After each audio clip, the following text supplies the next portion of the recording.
desert base. Truth don't hide, it just waits for a face, for a face.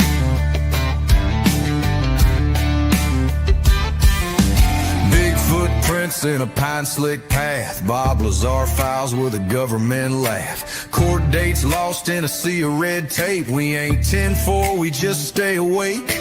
True crime tales in a borrowed voice. We speak for the silence, not by choice. Got boots on the dirt and eyes on the skies, digging up stories they hoped would die. Mic, truth, and thunder, we don't back down. With a Bible in the glove box and boots on the ground. Aliens, lies, and backroom deals. We break that silence, 'cause the soul feels real.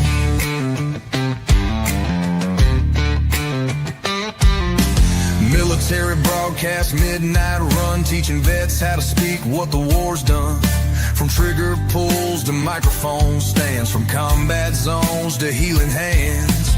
Public records, missing names, unsealed files, classified games. We chase what's buried, not what trends, and we pray for light at the truth's deep end. Mic, truth, and thunder, we don't back down. With a Bible in the glove box and boots on the ground. Aliens, lies, and backroom deals. We break that silence, 'cause the soul feels real.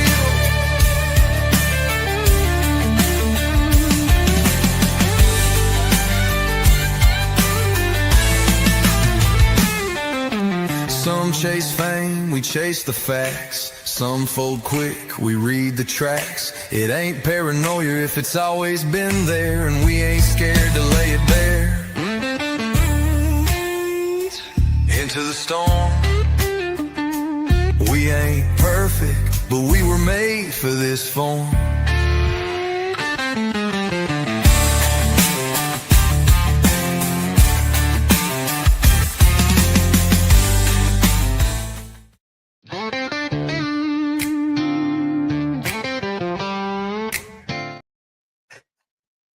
Hello, everybody, and welcome to Into the Weeds podcast here on Military Broadcast Radio. I had that on loop. My bad.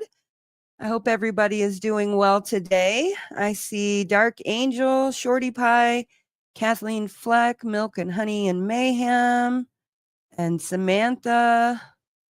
And I saw Marissa Monroe. Thank you. And Cassandra Rose. Thank you all for being here tonight. Oh, I see Toddy as well. Thank you for joining us, Toddy. Tonight is going to be a pretty emotional night. I have been thinking about this topic for since Wednesday, since I confirmed that Rebecca Micciolo was going to be our guest tonight.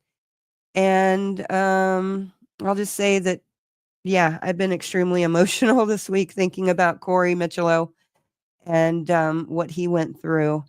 But before we get into that, I did want to let you guys know, since I've been gone for, well, this is my second week, we helped find Shannon LaFleur. Shannon LaFleur was found last Friday, I believe. And I don't know much of the details, but I do know that she was found safe and that she has spoken or had some kind of contact with her aunts. So I'm very excited about that. I'm extremely humbled that they even trusted us with the information to put it out there. And so I'm very thankful that Shannon has been found, but we also need to find Chanda. And I'm just going to play this video real quick to remind you of who she is. It's Chanda Lore Sanders. And she went missing July 13th of 2022. And here's this video real quick.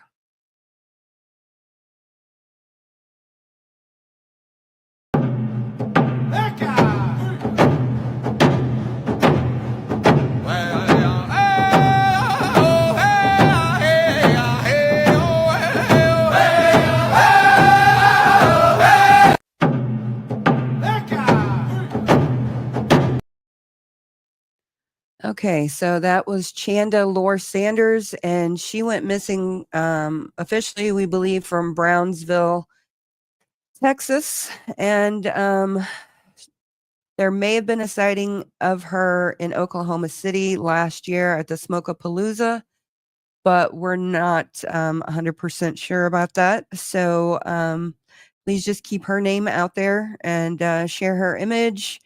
And hopefully she's found, or at least contacts her family so that they can have some peace. And so tonight we are presenting a very heartbreaking case, the case of Corey Micciolo. We'll hear from Corey's grandmother, Rebecca Micciolo, about the paper trail that they created with doctors, police, the Child Protection Agency in their areas. We're going to talk about accountability in child services so that this doesn't happen again and another child isn't failed. And then, unfortunately, a tragedy struck twice in their family, and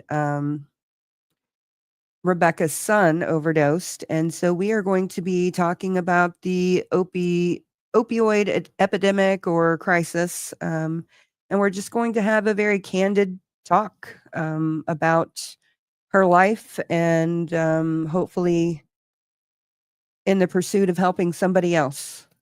So without further ado, I'm going to bring up Rebecca Micciolo. The interview of the week is brought to you by Jersey Mike's, a sub above. Hello, Rebecca. Thank you for joining me. Thank you for having me. Yeah. So we had a conversation on Wednesday. I told everybody about it the other day when we were reading emails of Gypsy, and I was kind of shaken up so bad that I didn't really get into that whole live stream very, very well.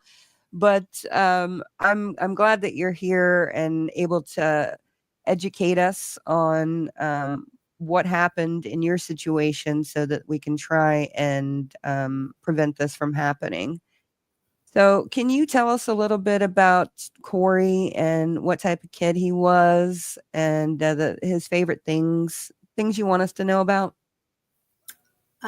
He was so active and so smart. He loved the solar system, the planets. He loved drawing, anything art related. Mm-hmm. Gosh, he was funny. He was a little joker, he had such a sense of humor and Mm-hmm. just happy go lucky Mm-hmm. until he wasn't. Yeah. He that all changed when his biological father started coming around, and Corey changed a little bit because he was no longer allowed to be who he was. He was Mm-hmm. being told how to be and how to act, and so yeah, it was. But up until then, he was happy-go-lucky. Like I said, he just loved to help others and just very kind and caring. Mm-hmm. He's a very adorable kid. Thank you. I love kids that age. They're the most real and most loving. And yeah, kids that age are so rewarding to be around. Yes.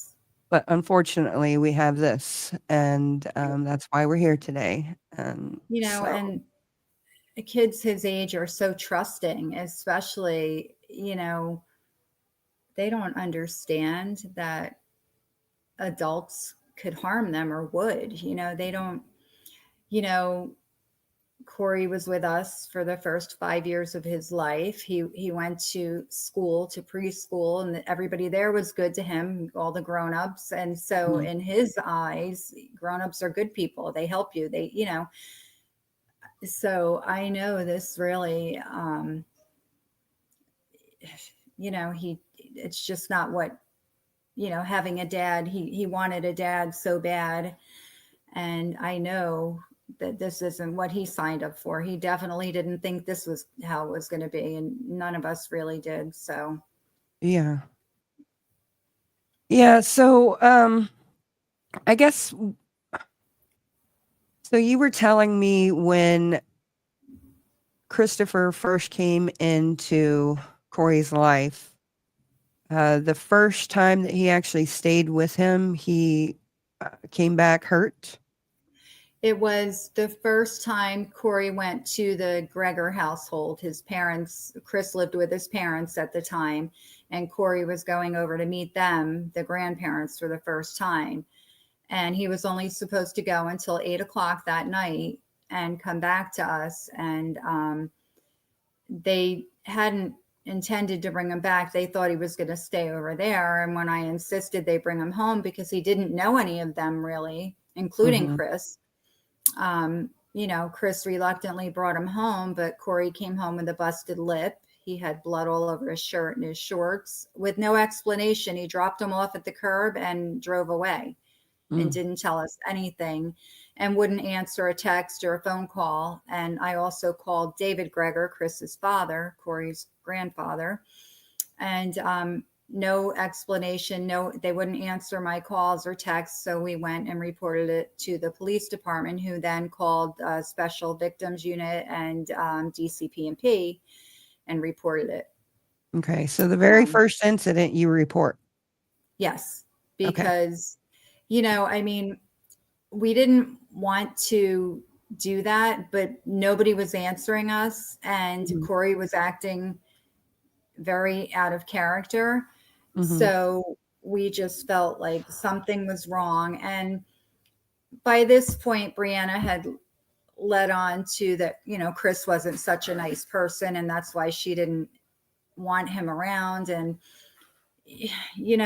so I was kind of getting a better understanding and maybe thinking, you know, we should report it. Yeah. No, Um, I think you did the right thing, yeah, especially since you guys didn't really know him, and what your daughter knew about him, unbeknownst to you. I don't even know that I would be able to even let him anywhere near my child. yeah. Can you explain that? And when did you actually find out about that? About Chris being About Corey's father. yes. Well, and about how Brianna and Christopher got together. Um, I guess she told me, a little bit here and there. She never really, said much, I guess Corey was a few months old, and, we had moved down to Florida. And, well, I didn't go. I stayed in New Jersey to work. And I was going down for a week or two, here and there out of the month. And so my husband was there, and, um, I guess let me rewind. The day Bree had Corey, and, the day after she gave birth, we come home from the hospital, Mhm. and I was in my room, and I heard somebody, come in, and I go downstairs, and Chris was there, but I didn't know who Chris was, because when I first met him, he didn't tell me his actual name. Uh-huh. He lied, and he lied about his age. Mhm. Um, that's important later on, because, we found out that he sexually assaulted Brianna. He gave her drugs and alcohol and had his way with her. And I believe a few more of her friends, but Brianna ended up pregnant. Mhm. Nobody else did, as far as I know. Um, but anyway, so, back to, she gives birth, and Chris comes to the house because he wanted to see, this child, and, see if he could look at him and say he was his or not. Yeah. Because, you can look at a newborn baby and know who it belongs to immediately, right? Yeah. Like, so I don't know, something just, it didn't sit with me the first time I met him. When she first became pregnant, he was still creeping around a little bit, because he was trying to convince her to get an abortion. Mm-hmm. And something about him didn't sit well with me then. And then, of course, now this night after Corey's born and he's at my house, I don't know, I didn't want him there. I don't know what it was, but I took the baby, Corey, and went upstairs. Something about him just didn't sit well with me. So, I just kind of said to Bree, like, what was that freak doing here? Like, what does he want, after he left? And she said, oh, he was helping me with my math homework. I said, okay. Because she was still afraid to tell me everything because she knows how I would have reacted. Yeah.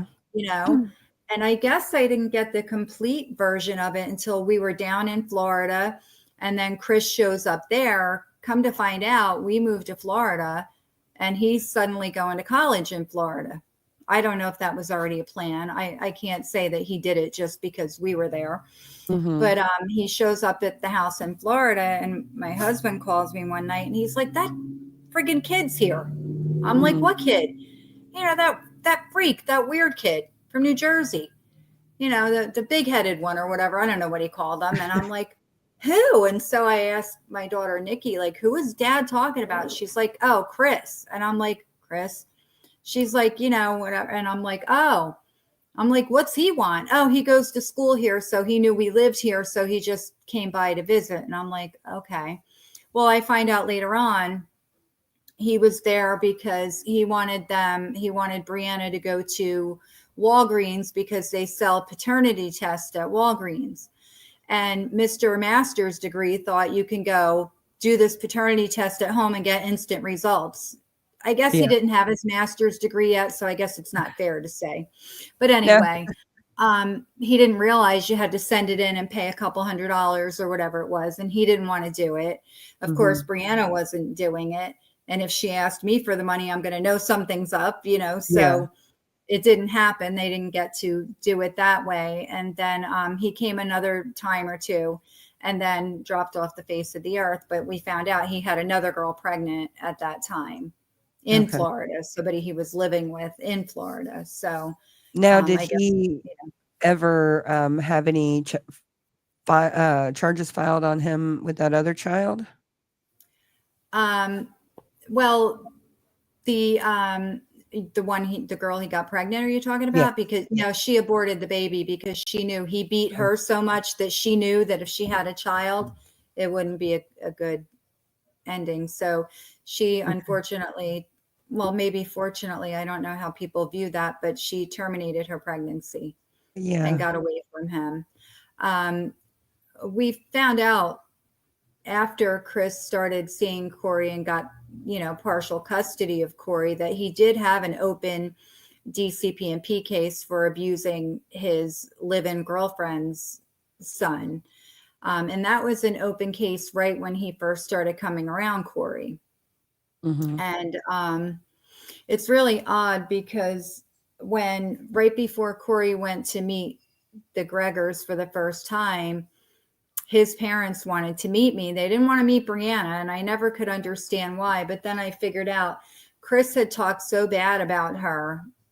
And, I think he was afraid Brianna would reveal things that she knew about him that I wouldn't have known, so it was safe if they met me.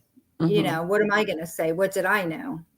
Because he had to know that I didn't know any of this stuff really right now because I was still kind of being nice to him. So so the first time I went to their house, they insisted we have this meeting. I called it an interview because it was kind of like a job interview. It felt like,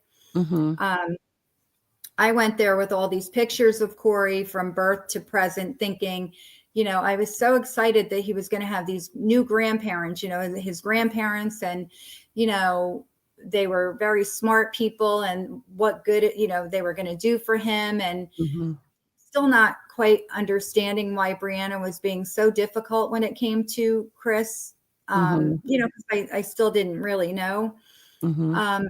So anyway, I go to their house, and one of the questions that really stuck out to me, well, the first thing, I tried to show Chris's mother the pictures, slide them across the table, and the father reaches and takes them. And every time she went to speak, he really didn't let her speak. He, answered the questions or whatever. Mhm. And one question he asked me, which was really strange. Well, there were two. He asked if Corey had any special needs and if we had any involvement with DCP&P. And I thought, what an odd question, right? Mhm. Like, I don't know. That doesn't normally come up when you're talking to somebody about your kids, you know. Mhm. Oh, how old's your son? Any involvement with DCP&P? I mean, I don't Yeah. know. That's usually. And I said, no. You know, it was odd. But now, like after the fact, it made sense because they knew Chris had an open case. And I guess they were afraid that if we had any involvement, DCP&P would connect. Oh, this is the father of this kid. He's accused of doing this. So it made sense after the fact. We didn't know right away why he was asking, but you know, it now it makes sense, and it did, you know, after when we realized, because I was told by a DCP&P worker about that open case, Mhm. and it only went away because the girl packed up and moved out of state. So who knows how that would have ended. So I watched the grandfather's testimony, and do you think his connections to law enforcement, considering he was a retired state trooper, and then I remember him listing off like a long list of like agencies or departments or something that he was involved with. So do you think that that influenced them getting 50% custody as well, or Christopher getting? I think I don't think getting the, well, you know, I don't know, because I don't know how well he knew, you know, in the where we lived at the time. I don't know how well he knew, you know, the judges and things. I think when, you know, I don't want to give him too much credit, but I do Yeah, no. think him being, you know, retired state police, I think he knew people here and there in certain places, you know. Mhm. I know that with the local police, whenever we would call because Chris was slashing our tires or stalking us to the point where Corey was hiding, and you know, Really? he would drive by in the car with a hoodie pulled down over his head and slouched down, and Corey would see him and go into panic mode. That's my daddy. That's like flipping out, hiding. Like he was a weirdo. He was a freak. There was something wrong with this guy. And all this And we was would call the documented? police. Yeah, it was all documented. But what happened was we would call the local police, and you know, Chris would just say, oh, my dad is blah blah blah, and then you know his dad would come into the picture, and oh, you know, the buddy system there, the cops, I guess, you know, some people may get annoyed that I say this, but I do believe they stick together, most of them. Yeah. And you know, it was turned around, you know. Bad things were said about us to David Greger because, you know, the cops felt this loyalty. So they would tell him things, you know, and a lot of it, like the stuff they would tell him, I don't know if the police actually told him these things or if he just kind of spun his own tale. Do you know what I mean? Like, I don't know, but everybody was ignoring the fact that there was a child involved and we were saying this was happening, and they were just worried about protecting one of their own. Mhm. Um, Yeah, you that's what it know, feels like. yeah, I mean, I don't think it hurt being a retired state trooper. Let's just say that, Mhm. you know. Yeah, my, when I was listening to, I think, oh, it was the testimony of the grandfather. I was listening to it yesterday, I believe, on the way to church, and because I was teaching vacation Bible school all this week, which, everything that we talked about on Wednesday, I was learning how to communicate to children, and it was very odd, but I don't remember where I was going with that. But oh yeah, my husband thought after he heard the long list of things that he did, the grandpa, he was like, "Oh, well that's why, you know, the dad never got in trouble and all Well, that." yeah, he always covered up, but when Chris was growing up, he never had to answer for anything because dad made it go away, you know. Mhm. But you know, this was a big one. You know, I don't think David Greger had the power to make this go away. You know, well, you know, let me take that back, because I think if Brianna didn't start her Facebook group, Justice for Corey, I think it would have went away. I think Chris would have been charged with endangering the welfare of a child, and that would have been the end of it. But Brianna wasn't having that, and I wasn't having that, and we made a lot of noise. And I think that's the only reason the case went as far as it did. No, I agree, because when I was listening to a breakdown of the case by somebody, and so it sounds like after Corey died, Christopher ran, Right. and it almost sounded like his parents aided and abetted his flight in some form or fashion a couple of times. Oh, yeah. And yeah, that upsets me. Well, you know, this is my theory, and it's only a theory. I can't prove this. But David Greger knew what was going to happen. As soon as Corey passed, the cops were going to be called. He knew that. He's a retired state trooper. Yeah. My theory is he told Chris, get out of there. They're going to be calling the cops, and they're going to detain you and question you. Get out of there. That's what I think happened. Yeah. And, you know, they'll never admit that, obviously, but just knowing them, just getting to know them, you know, over time, and just how they were and how they handled things, I'm certain that's what happened. Because then David Greger calls the police station in that town where the hospital is and reports an unaccompanied death. He knew it was going to happen. He knew what was going to happen. He knew exactly how it was going to go down. And I feel like he kind of did that and stalled the police and everything so Chris could get a good head start. I truly believe that. I mean, you know, Chris's defense attorney will tell you about my vivid imagination and all that. And, you know, if that's what he wants to call it. But that's how I believe it happened. I believe Chris was told to go. And, you know, what his plan was or for how long he was going, was he coming back? I mean, I don't know. You know, they hired an attorney that very next morning. So, I mean, you know. Well, I think the thing I struggle with the most is the fact that they didn't initially even arrest him for his death, did they? It was for No. the treadmill video. It was for endangerment, yes. Okay. He didn't get charged he was out and free for a year before he was charged with murder. That is just mind-blowing to me. I don't understand that at all. I don't know if that has anything to do with being a cop's kid. I feel like my kid would have been in jail from day one and never gotten out. That's my opinion. Oh yeah, totally. I totally agree with that. Okay, so what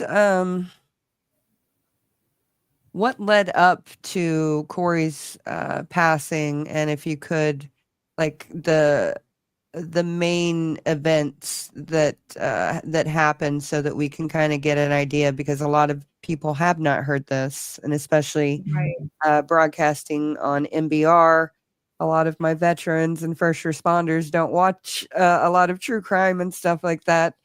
So, so if you could please just kind of break it down a little bit for us to understand what happened. Well, you know, months prior to Corey's death, I mean, like I said, from the very first visit, he was being abused, and it went on, and it was, you know, it was daily. I mean, there would be a new mark on him, and just, you know, Corey not wanting to really tell us, you know, because then if he did, we said something to Chris, and then it got him beaten even more the next time, you know. And this went on, you know, up until well, you know, I guess once Chris had, you know, 50-50 custody, what happened was, you know, before we realized what was really happening, Corey was going to school in Chris's school district. It was a better district. And so in order for for Corey to go to school there, he had to spend a half a day more during the week at that address, or he couldn't go to public school there. He'd have to go in our district, which was 5 minutes away from Chris. But anyway, so shortly after Corey went to stay there, Brianna goes to pick him up because then it's her partial part of the week. So Chris would drop him at school the morning that we were due to get him back, and Bree would get him after school. And then he'd stay with us until that Monday morning. So Wednesday afternoon, Bree would get him, and then he would go back to Chris. We would take him to school Monday morning. Chris would get him Monday, or however it worked, something like that. But anyway, this one particular day, Brianna goes to pick him up. And as Corey's walking down the hallway towards her, she could see like these marks from his forehead all the way down his face. It looked like rug burn. And, you know, she noticed later on it was down one whole side of his body. And that's when Corey told her that his daddy put him on the treadmill because he said he was fat. And, you know, Brianna, of course, was like, oh my gosh, you know, you can't put a kid on a treadmill, 6 years old, 5, you know, whatever, 5 years old, whatever. You just don't do that. And, you know, she said something to Chris, whatever. And I don't remember what the exchange was, but we reported that to DCP&P. And so their answer was, well, you know, Corey was just playing on it, and we told Chris not to let him do it anymore. So that was the first treadmill incident. So we find out that Chris was using the treadmill as some form of abuse all along. We just didn't know it. And so, you know, these little just different things, you know, blood in the eyes, like bruises, you know, just he was covered in bruises all the time. And, you know, fast forward, we would make reports. I would call, Bree would call, my daughter would call, my ex-husband would call and make these, you know, reports to DCP&P. And just every time they would go to the Greger house, and David Greger being the highly decorated state trooper, and everybody in our house has master's degree in education and this and that. Well, then of course the abuse isn't happening over there. And that would be it, you know, because the retired state trooper said it didn't happen there, then it didn't happen there. And that was it. And it would always turn around to what's going on in my house, because I guess I was divorced. So I'm not a retired state trooper. I'm not a retired anything, you know? And so the bad things have to be happening at my house because the state trooper said so. Yeah. And so, you know, here we come up to, you know, just a week or so prior to Corey's death, and there's another treadmill incident. And, you know, prior to that, there were some other injuries that we had seen, and, you know, just really bad ones that, of course, we made the phone calls, and, you know, we were just kind of losing our patience, you know, with when are they going to help? And Corey had lost patience and said, nobody's going to help me. Nobody listens, you know, and he accepted what was going to be, you know, he knew we were trying, and he just kind of was like, you know, nobody's going to help me. So the treadmill, the next treadmill incident that we're aware of happens. And I don't remember, I know Corey told Bree about it, and I don't remember if Bree said something to the DCP&P worker about there being cameras in the gym or something. But anyway, there's the video that I don't know if you got to see it, but a lot of people have seen it was shown in court. Yeah, I finally watched it yesterday. Yeah. So now DCP&P has this video. I don't know what the guy did with it. It must have stuck it up his ass or something, because he damn sure didn't do anything about it if he watched it. Nothing happened. This is another thing. I'm told that when something like this happens, DCP&P has to notify the prosecutor's office when it's something serious, and the prosecutor can decide whether to take a case or not. Now, this is where there's an issue. We don't know if the prosecutor's office was aware of Corey prior to his death, or if they weren't. They say that they never interviewed him prior to his death. We're told that they did, and there's even a document out there that we were given that says they did. But I don't know. I don't know if that's true. Did they interview him and think it wasn't enough to take the case, or did they not? We don't know. Anyway, That's really upsetting. it is. And you don't know who to trust and what to think. I mean, everybody failed Corey and failed us for so long. I don't trust anybody. I don't know what to think. But, you know, a lot of people, I just want to make this very clear. The treadmill incident, that video, that's not what killed Corey. Just so everybody knows. Chris beat the shit out of him that day for telling on him, for telling the doctors what Chris was doing to him. Chris knew the gig was up, and he beat him for telling on him. Yeah. The treadmill video didn't cause his death. I think it attributed to it all the chronic abuse, but that's not what killed him. And they've never attributed any one thing to his death. Well, it was blunt force trauma. He lacerated his heart and his liver, and his lung was bruised. But we don't know what that blunt force trauma is. I think it was a kick, a punch, or several. And then the fact he just let him suffer. He had to be in horrible pain to have a lacerated, all of those injuries. And he had defecated, you know, in his pants and vomited, and he was shutting down. Can you imagine what that baby was sitting there thinking? And that bastard was on the phone with these whores, these girls that he was hooking up with, and took a sickening photo of Corey about an hour prior to his death. Really? He took a selfie, and Corey's lips were gray and blue, like he was dying. And this bastard takes a freaking picture and sends it to these girls that he's texting. It makes me sick. And this is why I say he needs to be carried out of prison in a body bag. He needs to get his ass beat every day for a month and suffer and take his last breath by himself, laying in that dirty prison. That's what he deserves. I agree. And he hasn't even shown any remorse or anything, has he? No, he's never admitted to anything. As a matter of fact, at the sentencing, he told Brianna he's sorry she lost Corey. Like, lost? He's dead. You killed him. He's not lost. You know, he just sick. Now, I have a video of your daughter on Inside Edition. Do you mind if I play that to give the audience a little bit? That I hated that interview because they were at my house. Listen, let me tell you the story real quick with them.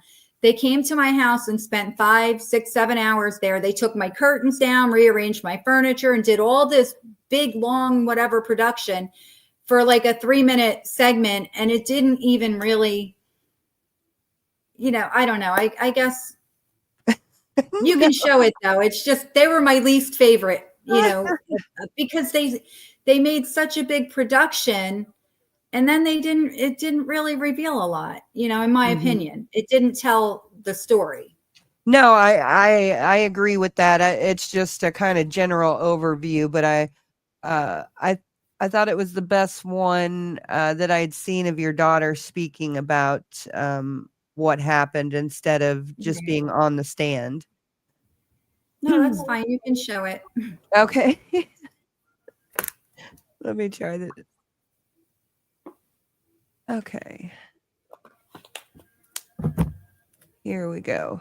It was shocking video. A father forcing his young son to run on a treadmill. He was so abusive to the 6-year-old. The boy days later. The father has just been found guilty of manslaughter. Now the boy's heartbroken mother is speaking with our Em Mercogliano in this exclusive interview. It's video that shocked the nation. A 6-year-old forced to run on a treadmill at high speeds. The little boy keeps falling off and his dad keeps ordering him back on. He falls hard 6 times. 12 days later, prosecutors say Corey Micciolo died from chronic abuse. I just miss him. And sometimes I just want to say sorry, but I know I tried. Now Corey's mom, Brianna, is speaking to Inside Edition. She says her little boy told her about being forced to run on the treadmill. Because that happened a few times. Like, that video wasn't the first time it happened. Last week, Corey's father, Christopher Greger, was found guilty of aggravated manslaughter and child endangerment. Brianna, who testified against him at the trial, says she suspected Corey was being mistreated by his father. What did you see? He had bruises, like, if someone were to grab you, he had them on his arms, like fingerprint bruises. Wow. He had bruises on his forehead. He's had black eyes. I would ask him how he got it, and he was so afraid. He most of the time, he wouldn't tell me what happened. And whatever lie his father told him to say is what he would say to me. I spoke with her at her mother's house, where Corey spent lots of time. Here we are in Corey's grandmother's home in Englishtown, New Jersey. You could see his pictures hang on the wall here. Corey's mother says the abuse captured on the gym's surveillance camera was turned over to authorities a week before he died. She believes if they would have done something, he would still be alive. She and Greger were never married. In fact, she says they only had sex once. She says he despised her for a number of reasons and took it out on the boy. I think he hated me because I didn't get an abortion. He didn't want to be a dad. I think it kind of was like forced on him by his family. She blames not just Christopher Greger for Corey's death, but she also blames the system that she says ignored her pleas for help. I hate him, and he took everything from me. Did your son ever ask you to save him? Yes, he did. And he asked me why no one was helping. So he just gave up. I am very sorry that this has happened to you and to Corey. And I can't even imagine it. I can't, especially doing all the right things and still being let down and still it coming to such an end. I can't even imagine. It shouldn't have happened. It didn't have to happen. No, it did not. Listen, nobody wanted to do their job. Mm-hmm. Nobody wanted to stand up to the state trooper. I think that's a lot of the problem. I think people were fearful because he would run his mouth about this or that, and maybe they were afraid of what he may be able to do to them. I don't know. Mm-hmm. But, bottom line is a little boy died because of that. Mm-hmm. And now your daughter is trying to hold DC PMP accountable for not, they pretty much facilitated his death, in my opinion. Yeah. So the day before Corey passed, Brianna, took him to the pediatrician for a child abuse exam, his regular pediatrician. And she was going to take him earlier, but it was Chris's parenting time. So DCPMP said, we can't make him take him. We can't make him let you take him. You have to wait until it's your parenting time. Have you ever heard of such nonsense? No, I haven't. I mean, they'd seen the bruises. They documented them. But you have to wait. Why not walk in there and say to Chris, Chris, the kid's covered in bruises. We need him checked out. If you're saying they happen from, sports or whatever, he's got to get checked out. They're all over his body. It's not normal, but no, nobody said that to him. So Bree had to wait until that Thursday. And she takes him to the pediatrician, and Corey, I don't know if you watched the pediatrician's testimony, but Corey told her what happened. So she had Brianna take him to the hospital, which was right in the same area there's a child abuse expert at the hospital. Mm-hmm. And so Bree took him there, but the expert wasn't in. They had left for the day. And, so Corey did talk to the emergency room doctors. DCPMP was in communication with the emergency room doctor and Corey's pediatrician. But nobody came back and said, you don't have to take him back to his father. Nobody said that. She was still made to drop him off there. And we thought about not doing it. But then, Chris was already calling the police saying she kidnapped him and everything, even though he knew where she was with him. Mm-hmm. So what was going to happen if she didn't return him when was time? Mm-hmm. She was going to be hauled into court, Yeah. maybe even jail. I don't know, for interfering with, Custody. Yeah. right. So we always went, we followed the law, unfortunately. Now, some of the people who may be criticizing some of what happened here are you guys. I don't know if there are any people like that or not. Oh, yeah. Yeah, there's a lot. Okay, well, I did see that, and you told me as well that Brianna and Christopher struggled with drug abuse. So can you kind of tell us about that? Because they focus on hers, but they don't say anything about his. Yeah, because she was the one on trial, not him. Mm-hmm. No, I agree. I can only speak, about Brianna, and it wasn't the way they made it seem in court. She wasn't a daily drug user. Mm-hmm.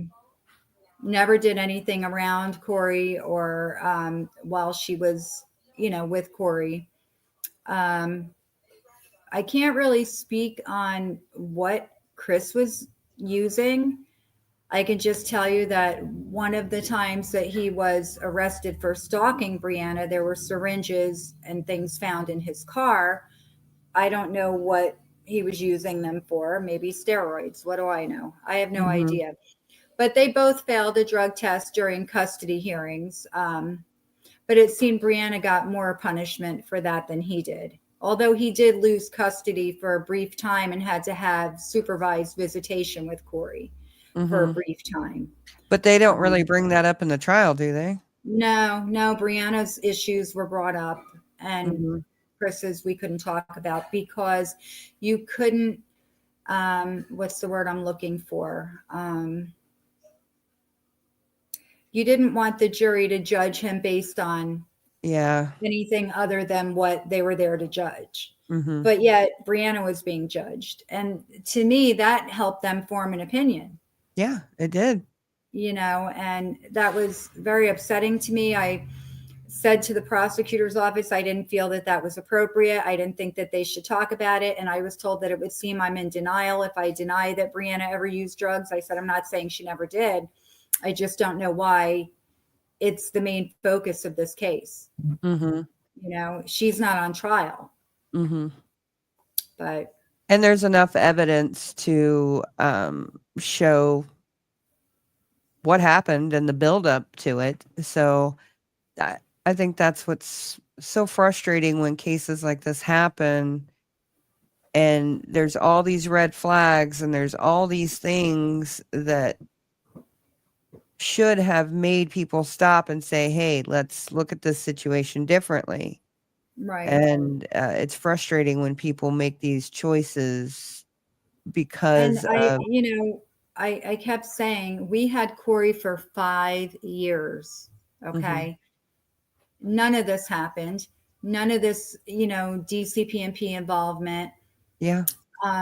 If Brianna were such a horrible, strung out drug abuser, yeah, it's just, it does, and nobody was connecting the dots. Like, Chris comes into his life and then all of a sudden it's DCPMP every day and the police and this, and, but nobody wanted to hear that. Nobody wanted to listen to that. Yeah. So he ended up getting 25 years. Is that correct? Yes. And what's his situation now and what's going on there? He's in New Jersey State Prison. It's the former Trenton State prison. I believe he's in protective custody. Mm. And I'm sure it's not so bad because I haven't heard of anybody kicking his ass yet. So I'm sure, they're probably putting a lot of money on his commissary to buy people, or, he is protected. So he's only out of his cage for, I guess, an hour a day and not with other people, from my understanding. So, Okay. I mean, I'm always told, oh, the other prisoners don't like people who harm children or women. He's going to get his. Well, I don't think so. He's been in there a year and nobody got him yet. I'm hopeful, Yeah. but Yeah, it all depends on the prison and the people in there, honestly. right. Yeah. Yeah, so this and you do write to him, is that correct? You write to him monthly or weekly? I stopped. I wrote my last letter this month and I'm done. I have to. It wasn't good for me as much as I thought it was. I have to. He can't be in my head so much. I mean, he's always going to be because of what he did. Yeah. But there'll be another time for that. Mhm. I'm hoping I'm still here when he gets out. I do, because I'd like to go pick him up if he needs Yeah. a ride. No, Um, I completely understand that. yeah, because now I can't be threatened with, don't do this because it's going to affect the case. It's going to harm the case. There is no case. Mhm. So the case is over. So I don't have to worry about harming the case anymore. Mhm.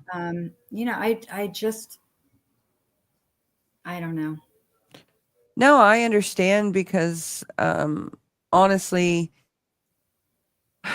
I think it was cathartic for you probably in the beginning to just get out everything that you felt and everything that you needed him to hear.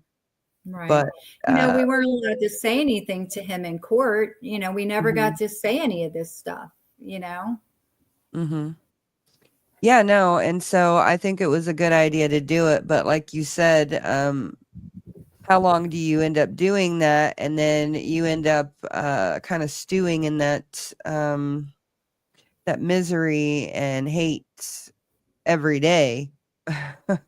Instead of Yeah. trying to And move on, even though you hate what he did and you hate him, it's not, hopefully one day he's not going to rule every part of your life by thinking right, about him every day.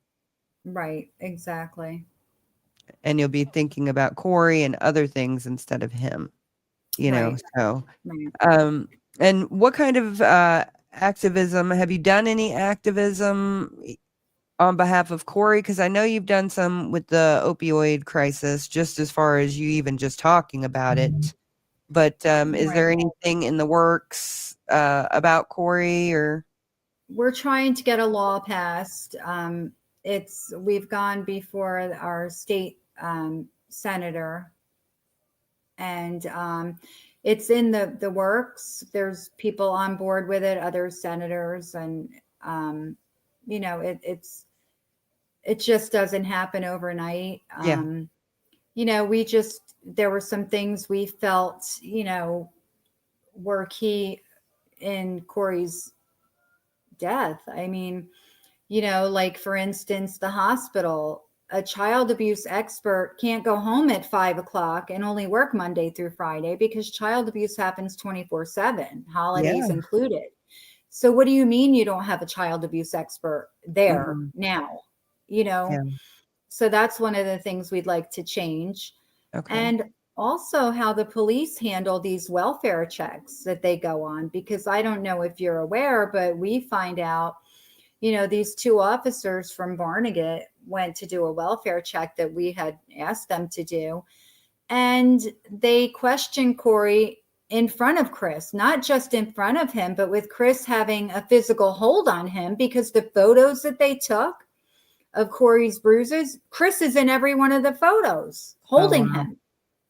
Wow, You that's can't do that, yeah. and, so we're told that, oh, protocol is to question them alone or whatever. Well, then somebody needs to follow up and make sure that that's how it's being done. You can't, Well, if I remember correctly, you even told me that initially that person, caseworker, came over and they didn't even take pictures of Corey. Your daughter or No, you had to tell him to go back in.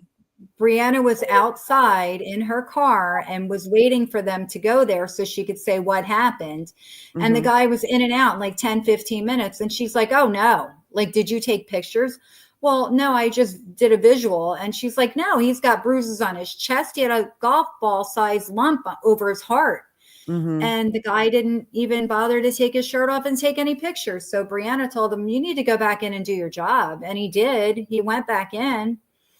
And I believe it was at that time the discussion about the treadmill video and there being video in the gym, or somehow I don't know if Brianna told the DCPMP worker, or if the guy had the thought process to go over by the gym maybe and look, and maybe Uh-huh. he saw it. I don't remember how it happened, but then the video came about and it was in their possession. But that was 5 days before Corey passed It away, was, correct? I believe, if I'm not mistaken, the video was in their hands by, I thought I heard March 26th. Okay. So, So they had ample time to take him out of his custody. exactly. Okay. Well, I really hope that you're able to get some laws changed, and you can send me the information, and if we need to write any letters or sign any petitions or anything like that, please send them over to me and I'll put them in the community posts. And Oh, thank you. I appreciate yeah, that. yeah, because children really mean a lot to me, and I can't even imagine. Um, as I was telling you before, I think the reason that this case, unlike other ones, has really set with me is that, I had an instance where I was abused by my uncle, and I was just not in a very safe environment growing up when I lived at my mom's house. And so I think when I started hearing Corey's case, and then you had told me why didn't he had asked you why God didn't help him. And I just remember I've been thinking about that almost every hour of every day since we spoke, because it's just heartbreaking. It's I know. heartbreaking. And like I told you, I don't know, I wish I would have had time to think of a better answer than I gave him, but I was on the spot. I didn't know. Mhm. I didn't know what to say. I just Yeah. didn't know what to say.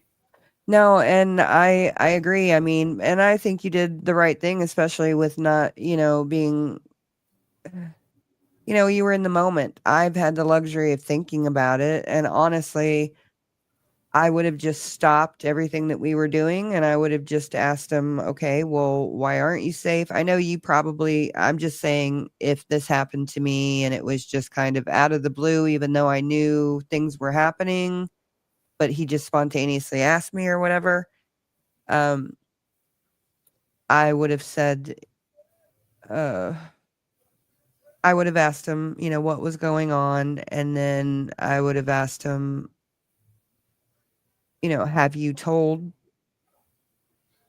the policeman?" Well, I know his grandpa was a policeman, so unfortunately, that's kind of scary too. So, have you told anybody besides me what's going on?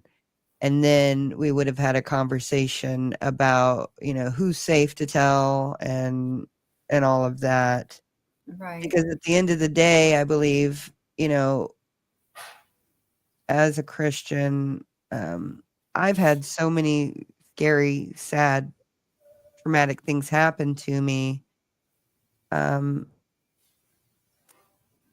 and I don't know. I mean, I just have faith and hope, and at the end of the day, I can't communicate that to anybody very well, without them experiencing it. Um, but when it comes to a child, it's so devastating, and uh I asked several people about, what would they say or what would you do in this entire situation? And most of them just said, well, at the end of the day, I probably would have went to prison, because they didn't know what else to do.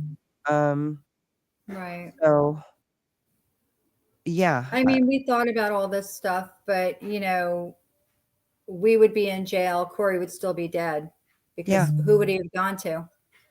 yeah, no, I totally agree. And so you running, he would have just been put into his care anyways. And Yep.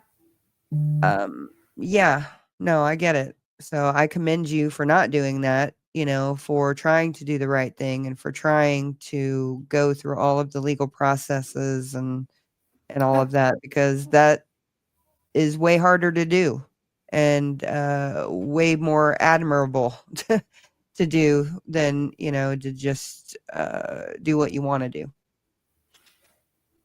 Yeah, like I said, we had many thoughts, how we should or what we should do, and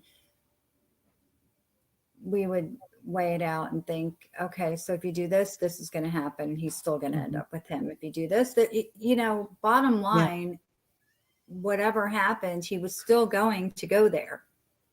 He was going to be made to go there. I know people are saying you should have ran with him.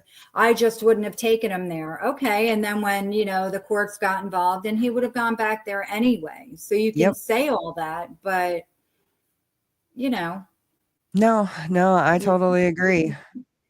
It's really easy to pop off and say what you think somebody should have done, but until you're in that situation and have to make those choices, you really don't know what you would do. And Right. and depending on the season in your life, the season you are in your life at the moment that it happens, it could be a completely different choice than you would normally make. So, okay. Well, so I want to talk now. Let's transition into your advocacy for the opioid crisis because of your son, Gino. And could you kind of explain to everybody what happened, and we'll go from there. So Gino, I guess, struggled with addiction since he was about 16, 17. He had a skateboarding accident and it required a surgery. And so after the surgery, they were handing out, I guess, Percocet, like Tic Tacs, I guess, that was back before the bigger issue started. And so that's how it started for him, those pills. And I guess when he was no longer able to get them from the doctor, he would just get them on the street, because I guess he liked how they made him feel. I don't know. I didn't know this was happening. I had, Brianna and her younger sister, Nicole, were younger, and, you're wrapped up in everyday life, and Gina was a teenager, and I just wasn't aware that this was happening. Yeah. And I didn't know, I guess, we fast forward, we're living in Monroe, and there was a house just a street over from me, and it was the heroin house. That's where everybody went to buy their dope. And I didn't know this, I learned this later. And I don't know what happened. And the reason I found out about the house is because Brianna and her friends and my younger daughter got friendly with the young boy that lived in the house. It was his father selling the drugs. Okay. And they got friendly with the kid that lived there. He was like close to their age or whatever. So they got really friendly with him. And one evening, Nikki came home, Brianna's younger sister, but Brianna wasn't with her, and Brianna's friend wasn't with her. And I said, where's Bree? And she said, oh, hanging out with that kid, you know. And I'm like, okay, well, she, you know, Bree wasn't answering the phone or anything. So at some point I had to call the police department, because I'm like, you know, she was a kid, you know. And so when the police came, I believe they asked Nicole, well, who was Brianna with? And so Brianna or Nicole told them, and the female officer just shredded me. You're letting your daughter, she went off on me, hang out at that house and blah. And I said, what are you talking about? I don't even know the kid. Like, I don't know. They met him over at the shopping center over there. Like, I didn't know she was at his house. What do you mean? And I was told about what was going on at that house. So of course, you know, I'm not going to let my kid hang out there now. So anyway, to my understanding, that's how Gino got involved with this kid and his father, who was selling the heroin. Okay. It was marketed to him that it's a lot cheaper than those pills and blah, blah, blah, whatever. And so Gino was, you know, getting it from there. So then I was very vocal on having this house shut down. So I made it my full-time job to sit at the shopping center and watch every car and every kid that went in and out of that house. And I would report it to the police. They got tired of hearing me. And when I got tired of them doing nothing, they did nothing about it. I got tired of them doing nothing. So I went above their heads and I went to the county level. And so then this guy at the county told me, you know, send me everything you get. Just deal with me. Don't deal with the Monroe police. Deal with me. And then it got to, you know, this relationship went on for weeks. And he said to me, listen, can you get your daughter, you know, to just go in there and like know what's going, like, you know, because she hangs out with the kid or whatever. And, you know, and I'm like, well, you know, I was uncomfortable with that, but to my knowledge, Brianna was still going behind my back and hanging out with this kid. So she was probably in there anyway. And she did start telling me things, and we did tell the detectives, you know, about it. And so this went on for a couple months, and they told me they were going to raid the house. It was going to happen. Well, they do. And so the local police department got mad at me because they wanted to do the raid, but they dragged their feet on it and didn't do it. And I went up, you know, so then I got pulled over every time I left my house by our local police because they were mad at me. Anyway, so long story short, Gino started on heroin. I still didn't realize this until a friend of mine, she's a recovering addict, I think, in recovery. She came to my house one day and she was just acting kind of like the cat who ate the mouse kind of thing. Did I say that right? Or is it the mouse who ate the cat? The cat who ate the mouse. Cat who ate the mouse. Yeah, something like that. Yeah. She was just acting kind of weird. Yeah. And she said, I saw Gino last night. I said, you did? Where? And she indicated that it was at a drug dealer's house. Now, instead of me like, I don't know what I was thinking. Like, well, what the hell were you doing there? I'm thinking to myself, why was she there? Right? Yeah. Like, I don't know. There were just and I'm like, I got mad at her, you know, for saying that. Like, I don't know how to explain it. And so anyway, shortly after, you know, we confront, you know, he was on heroin. He was not injecting it. He was, not that it matters, but so we sent him to rehab. But now I've learned that us wanting him to be clean and sending him isn't going to do the trick. He had to want to do it, and he was just in too deep. Yeah. And he struggled. Gosh, it was forever. I mean, from 17 years old until the day he died. I mean, he got clean. He was clean for about 2 years when Corey passed away. Well, about a year.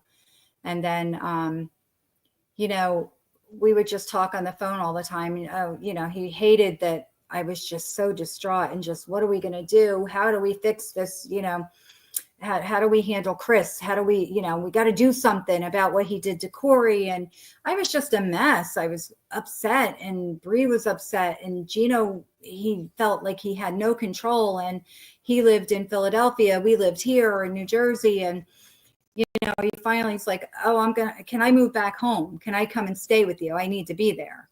Mm-hmm. And I guess I should have said no, because I wasn't thinking that our house was so depressing at the time, because all we talked about was Corey's death.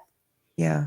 And the court case and this and it, and we had gotten the news that Chris was arrested for the murder just about a week, I guess, before Gino passed away. So at least he knew that Chris had gotten arrested for it. Good. But it was St. Patrick's Day. And usually I was very in tune with Gino's attitude, and I could almost tell you if he was going to use or do something. You just could, I don't know how to explain it. The patterns. And I never saw it coming that particular night. He was working. He had a job with Brianna. He was working at her company. And they had gone out that night, Brianna, her boyfriend, and Gino and his best friend. They were going out. It was St. Patrick's Day. They were going to go eat, maybe have a drink or something. And he came home in his upbeat, normal way. And I always packed his lunch and Brianna's lunch every night, like they were little kids, and he was telling me what he wanted in his lunchbox. And he was asking me if we had any of these cereal bars left and could I get them if we didn't have, when I went to the store. And, that's how that night went. And, I'm so grateful that we always say, like, I love you before bed, because that was my last, I said, I love you. He said, I love you. And I went to bed, and I take sleep medication. I don't know if I told you I'd had an injury and I'm in a lot of pain all the time. And, I'm dealing with, everything that happened with Corey and stuff. And I had sleeping pills, and I hadn't taken one since Gino came to stay with me, because I was always afraid, what if something happened and I couldn't be alert, But that night I took one because I just felt like Gino was okay. And that's the night he overdosed in my house and passed away in my house. And, Sorry. I find out from, the autopsy that he had pure fentanyl in his system, no heroin, nothing else. And I always said Gino was what I called a professional drug addict. He'd been at it so long. He knew what he could do and get away with it, not overdosing. I mean, I'd like to think that he didn't go out and just buy pure fentanyl. I think he bought maybe a pill. I don't know, because there were no syringes, no puncture marks on his body during autopsy. I don't think he would have just bought pure fentanyl after not doing it for so long, not doing dope for so long. I'll never know. And he literally, they woke me up, and I go in my bathroom, I have Narcan, and I'm running out with it, not realizing the paramedics and the police had been in my house for quite some time working on him. He was already gone, and everybody just thought he was going to be saved with Narcan, and maybe they wouldn't have to tell me the worst part of the story, Yeah. Nobody wanted to upset me, because of everything that we'd gone through. And, so. Yeah, I'm sorry. I'm sorry that that's happened to you. Unfortunately, that's happened to a lot of people. I know. So what are Still you happening. trying to do to bring attention to this? I'd have to say that I used to be more vocal about addiction, and then everything happened with Corey. And unfortunately that kind of went on the back burner, and then, after it happened to Gino, unfortunately, it was still kind of on the back burner. I didn't really get to grieve Gino's death because we were still trying to get justice for Corey. Yeah. We didn't even get to grieve Corey's death because we were trying so hard to get justice. Yeah. So I'm just now starting to really comprehend that they're both gone. Yeah. I blame Chris Greger for Gino's death as well, Mhm. because I think that triggered this, everything that was going on. And I know some people might not agree with me. Something triggered Gino to use that night. Now, it could have been anything. I've told Toddy before, Gino could get upset about McDonald's getting his order wrong, and that could trigger him to use. Uh-huh. I don't know what made him use that night, but I'm pretty sure, or maybe I just want to blame Chris for everything bad that's happened. I don't know. Mhm. But you know, so like I said, I hadn't really been very vocal because, you know, we're still trying to get justice for Corey, and I'm just now starting to come around. And I must have mentioned it on Toddy when we were talking about Corey.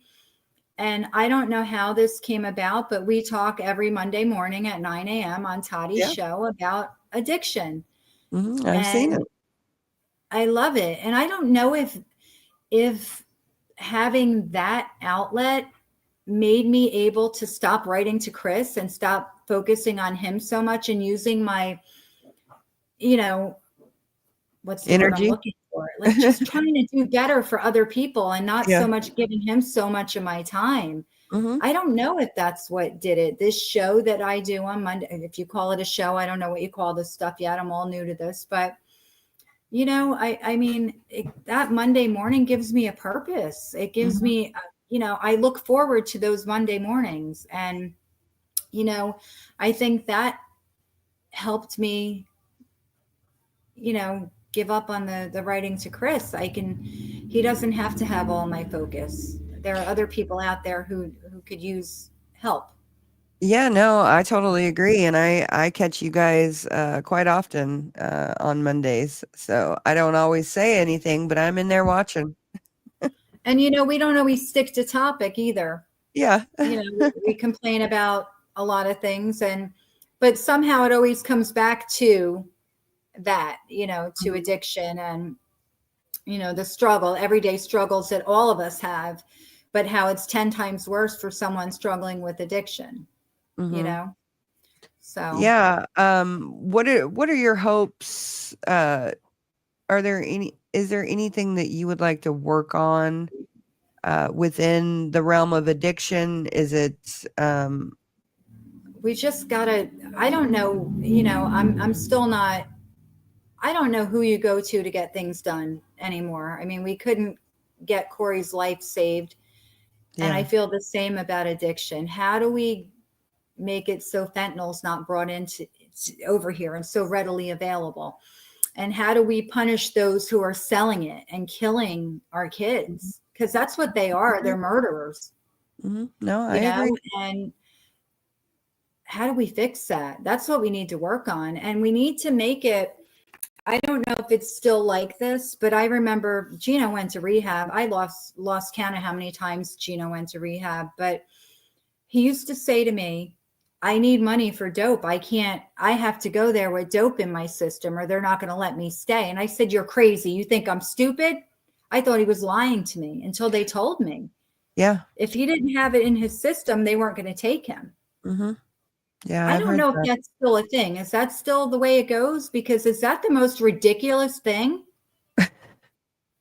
No, yeah, no, it is ridiculous, and I'm pretty sure it's like that around here from everything I understand and remember. Yeah. Yeah, which is, ridiculous because if you need help and you're thinking of falling off the wagon or thinking of whatever, then they should be there to help, Right. to be the Instead, they call. want you to take that risk. And what if Mhm. what you got was a bad bag and you die that night? Yeah.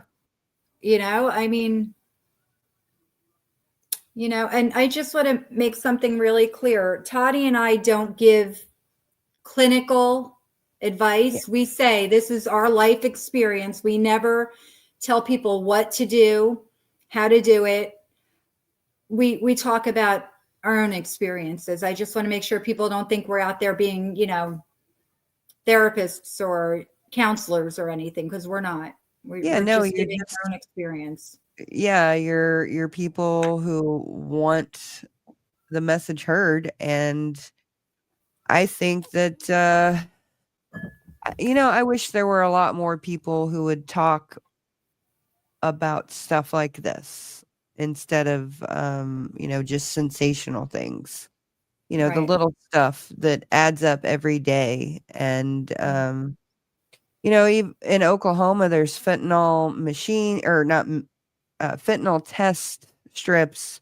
There's machines all over the place. And at first I was shocked, but now I'm very happy that those exist because Right. otherwise there would probably be way more people.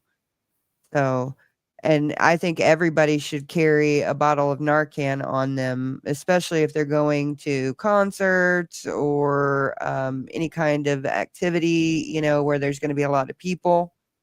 Um, I think I think it's important that we try to do all we can to save as many people. And a lot of people will say, "Oh, well, they're just drug addicts, and they've made their choice." And no, I mean, like your son, a lot of them probably didn't even know, what they were getting, and paid the Right. price for that. And it's just not fair or okay. I carry Narcan in my purse. Mhm. I haven't had to use it. I would Mhm. if I encountered someone. Mhm. Um, I yeah. noticed the other day we had Narcan at our church. It's right above the paddles, whatever the I Oh can't yeah, remember. yeah, yeah. And I was just kind Everybody, of it should be everywhere. yeah, I looked at it and I took a picture of it because I was like, that's great to see, because Yeah. you would think, well, not with this church, but in some instances, there are religious circles that would just scoff at the idea of even bringing something like that in there because I they know. can't imagine that somebody would come into their facility using it. So, Right. No, yeah. and it's addiction is there are still so many people that are afraid to speak up because they're judged. Hmm. I thought we were beyond that, but I don't think so, you Hmm. know? Yeah, Toddy, you're right. A lot of churches do hold NA meetings and AA meetings, but that happens at night. And so usually there are some places that I've run into, and I'm not saying that this is the overwhelming majority, but there are some places where they wouldn't even that wouldn't even be a thought. Why would that even be necessary?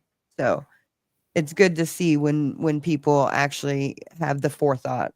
So is there anything that you're wanting to do in advocacy, either with child safety or opioid awareness, that you're trying to?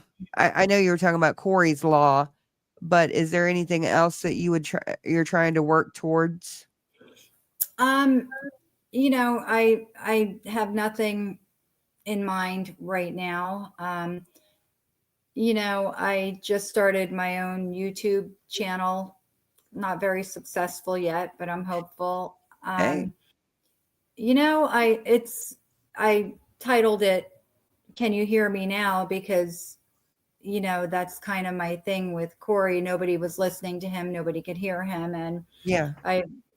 I've written a book titled the same. It's not published yet. Oh, really? But I want to do something geared more towards addiction. Um, Mhm. you know, for years I wanted to work in like a rehab facility. I didn't know what I don't know what my role would be there. I Mhm. mean, I don't have experience in addiction, just life experience. So I don't know that, that would ever happen. Um, Well, you can I always don't know. volunteer.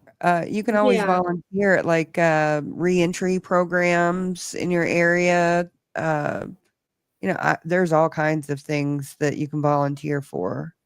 Right. So I would look into that. I really, I think I'd like to do something like that.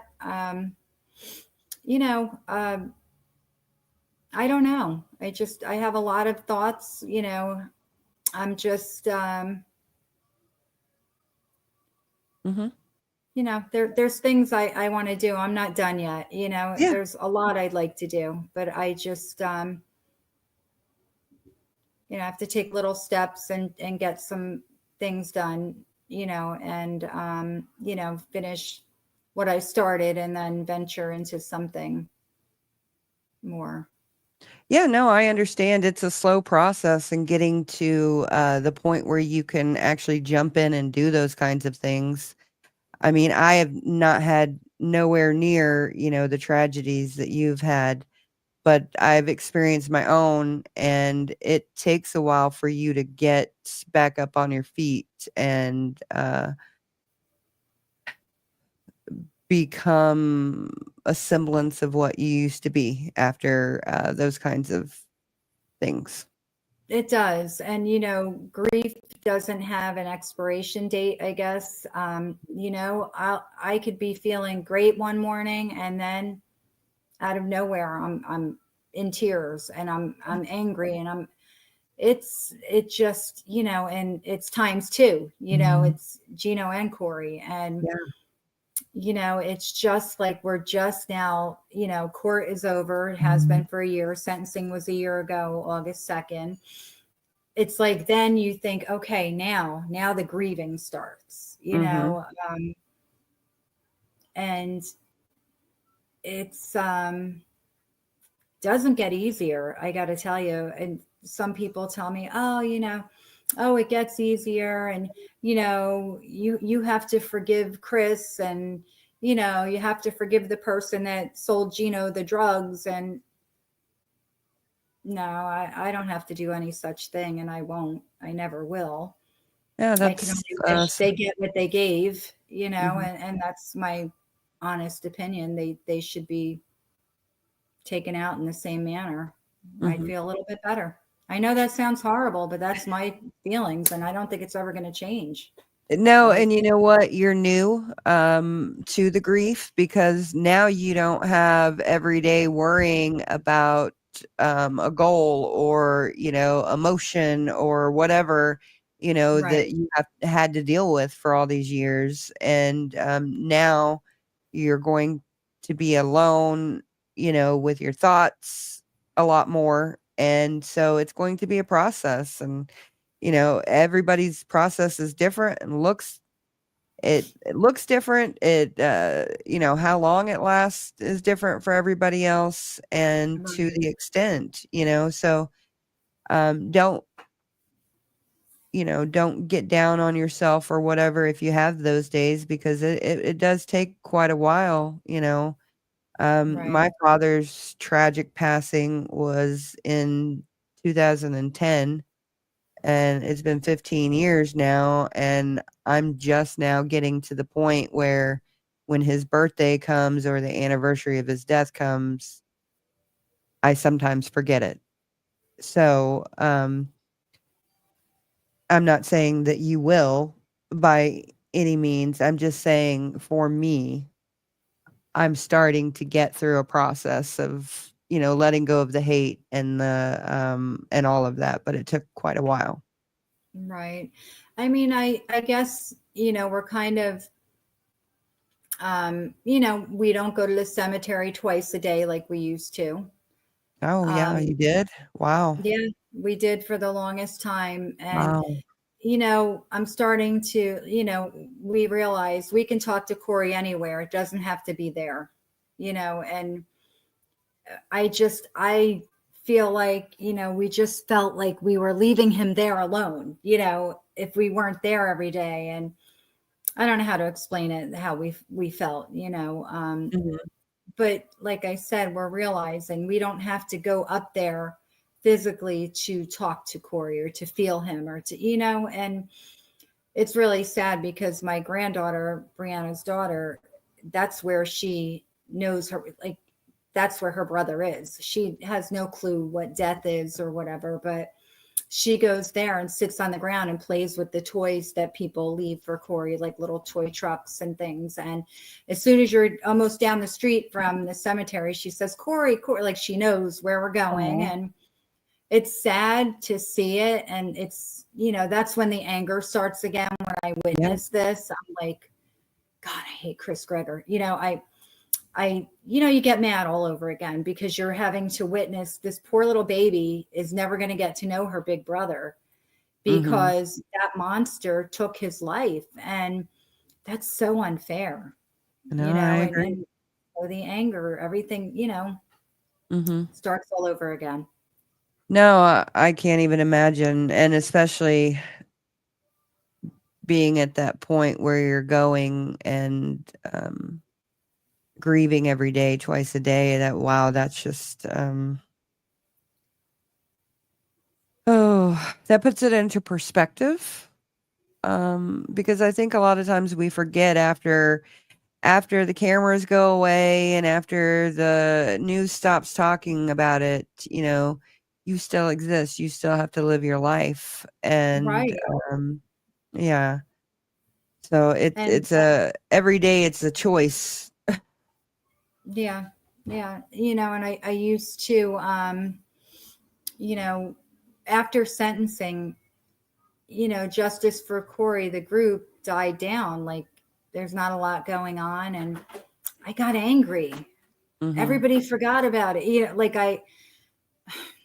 It still kind of bothers me, that the group isn't so active, but I had to tell myself, listen, life went on for everybody else after sentencing.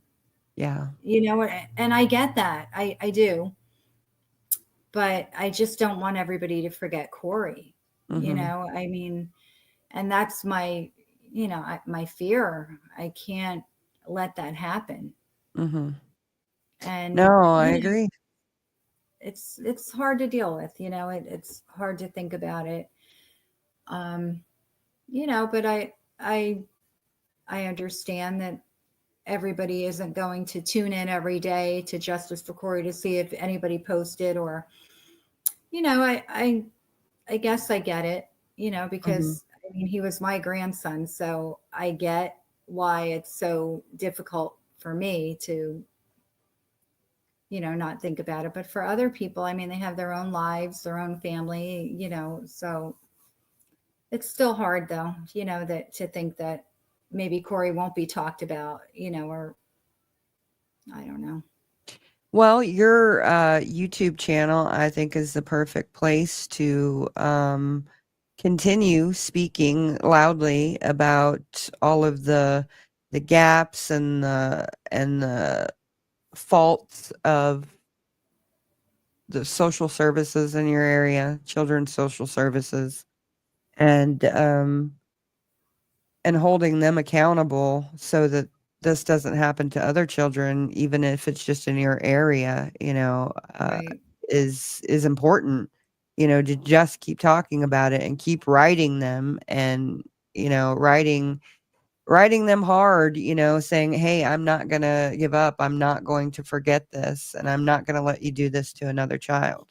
Right. Then that's the hope that, Corey's law passes and they have to,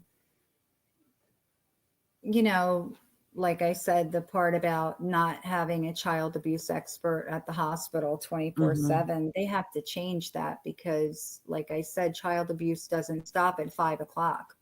No, I agree. It happens all the time. There was several failures in Corey's case, not just that. So many. And, Mhm. I blame the Gregors as much as I blame Chris because they covered up for him. If David Greger had the balls to tell the truth and face reality, we wouldn't be here today. But he lied because he didn't want to tarnish his good name. So his good name meant more than that little boy, Corey, his grandson, that he never accepted as his grandson. Corey was a dirty little secret to them. Mm-hmm. And, you know, I'm not, I think that David should have accepted the fact that he raised a monster. He knew what he was capable of because he'd seen him abuse another child under his roof. Mm-hmm. And he should have stepped up and Yeah. done the right thing. And Mm-hmm. he didn't. He wanted to protect his name and maybe his pension. I don't know. Have you ever thought about doing a civil suit against them just to make a statement? Or You know what? By the time we thought about it, we were told it was too late. So we didn't. But, my book is my statement okay. because that's the truth. Mm-hmm. And I know it's going to bother them and they're going to read it because I Mm-hmm. know that they're out here trying to get every little ounce of anything they can that we say or do. So I know they're going to read the book. Mm-hmm. And I hope they do. And I'll send them a copy. I know where they live. I'll mail them a copy, save them the trouble and the money. And I'll highlight the parts that they're mentioned in so they don't even have to read the whole thing if they don't want to. And I know it's going to piss them off because it's the truth. And it's the truth as I know it. We have court documents. I lived this. This is my life. They weren't there. And the parts they know about, they covered up. So I'm going to tell my whole truth. Mm-hmm. And it's going to expose them for exactly who they are. And they're not going to be happy about it. Mm-hmm. So I assume I'll be in court with them. I'm assuming they're going to try to defamation. something, Yeah. but I don't know what they're going to get. No, I just from the clip of the grandfather testifying, yeah, you can tell that there's a lot going on there. So, Yeah. I don't know if you watched Sentencing Day. David Greger took the floor to once again try to save their name. no, I And didn't see that part. yeah, it was August 2nd last year. He took the floor, even though Chris said he didn't want his father to speak. He still spoke. Mm-hmm. And again, he was talking about all the good that they did for Corey and, all the good that the Gregors had to offer. But yet Corey's still dead. So how'd that work out, Mr. Officer?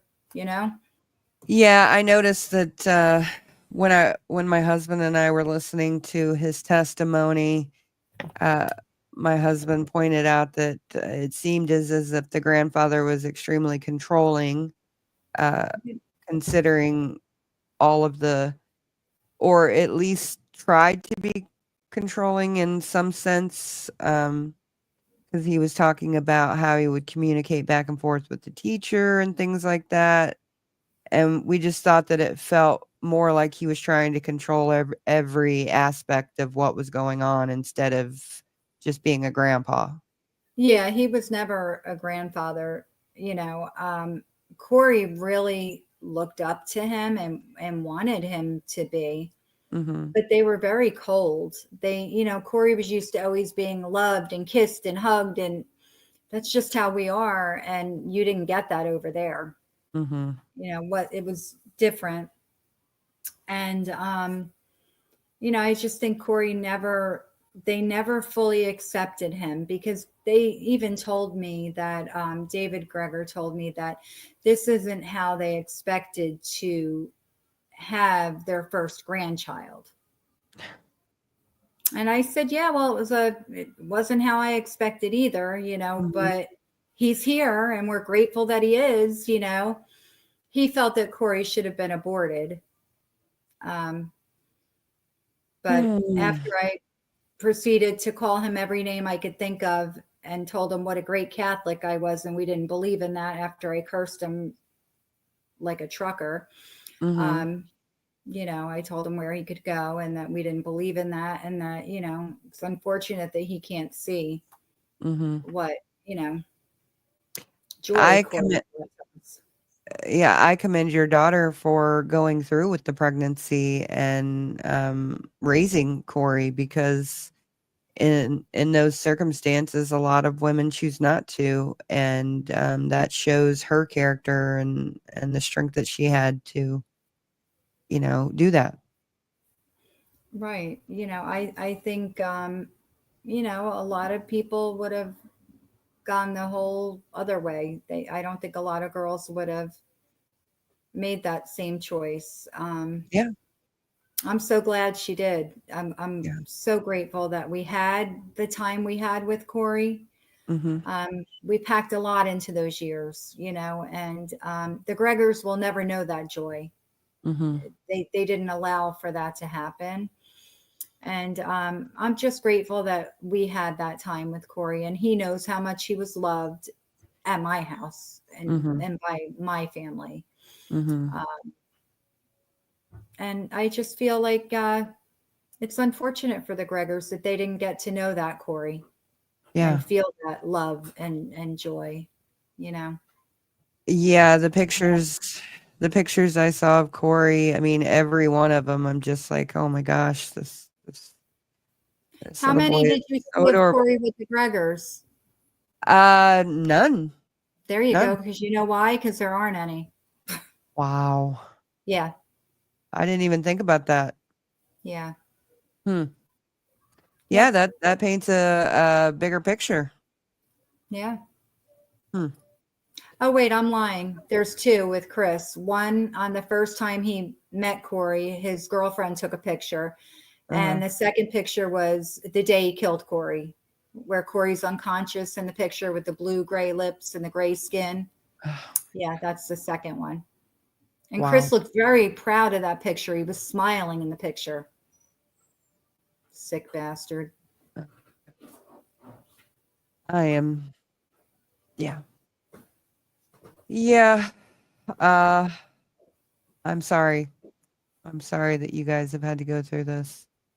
And I'm sorry that Corey went through what he did. And I'm just thankful that you're telling his story and you're not letting people forget it, so that it won't happen to anybody else, to any other kids, and any other parents out there that are struggling with the court system and with a evil parent. We're fine now, we have been, since starting Justice for Corey years ago. There's so many similar cases all over the world, not just here in New Jersey, but such failure of these agencies that are here to protect our kids. They're not doing it. Mm-hmm. And, you don't, I guess you don't know about it until it happens to you. Yeah. I used to hear on the news a little boy was killed in New York City, or, maybe not all the details. And you you think, oh, that's horrible. And life goes on, would go on for me. Exactly. Mm-hmm. And, it's now you realize it happens all day long, every day, everywhere, all over the world. So many kids. And maybe it's the age of like the internet and stuff. That's why we hear so much more about it and all the details, but it happens all over. And there have been so many more Coreys since Corey passed away. It hasn't stopped. Nobody's learned anything from this. And all the potential Coreys.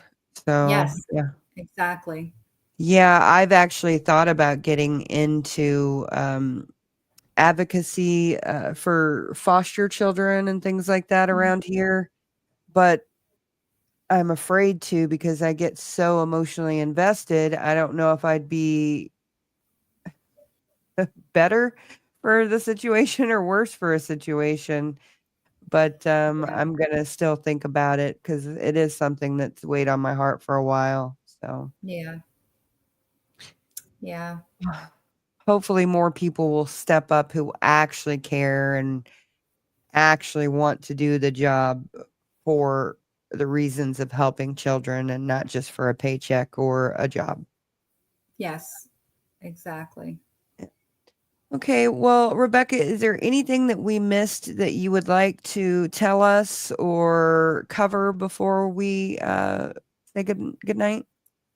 I can't think of anything. I can't think of anything right now. I just want to thank you for allowing me to be here and to tell Corey's story and Gino's story.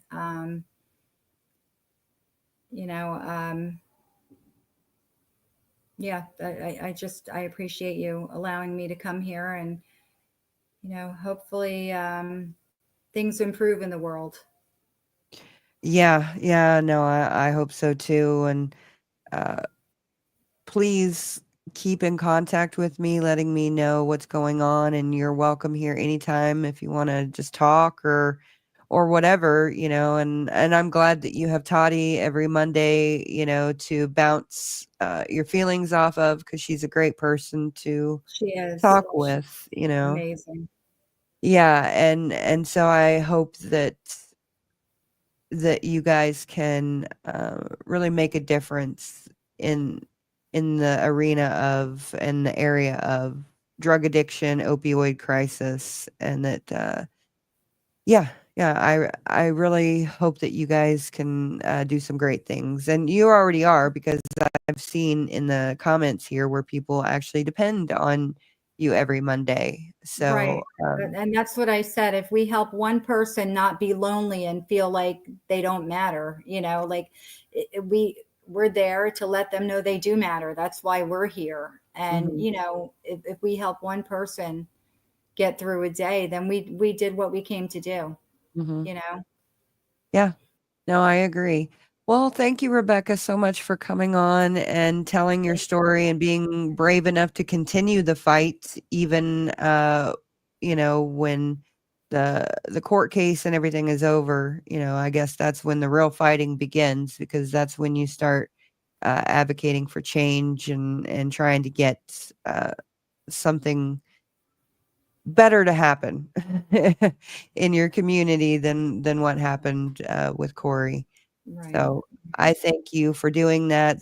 We need advocates. We need people looking out for children and for the vulnerable in our population. So I agree. Thank you. yes, thank you, Rebecca, and thank you everybody for being here. And I really hope that you guys go out there and make some good choices this week to make the world a better place. And I hope everybody has a very blessed night. Bye, everybody. Bye. Thank you. Yeah, bye, Rebecca. Ladies and gentlemen, thank you for tuning in to Military Broadcast Radio. As we wrap up today's show, we want to remind you that the podcast of today's episode will be available right after we go off the air.